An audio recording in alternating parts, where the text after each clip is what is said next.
According to the result of my IQ test, I scored 101, which is considered to be a normal intelligence category or average level of intelligence.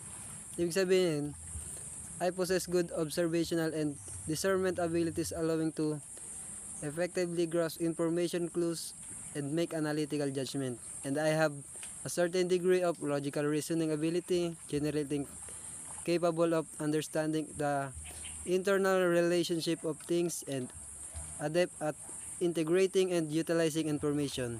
And my personal test naman ay nalaman ko na ako ay may pagka-introvert, which is mahilig ako mapag-isa. Pero sa totoo lang, sa una lang yun dahil pinagmamasdan ko muna yung ugali ng nasa paligid ko bago ako magalas. And sensing 57%, feeling 50%, and last is prospecting. Ibig sabihin na mabilis ako makisabay sa mga bagay-bagay na nasa paligid ko. And yun lang, thank you.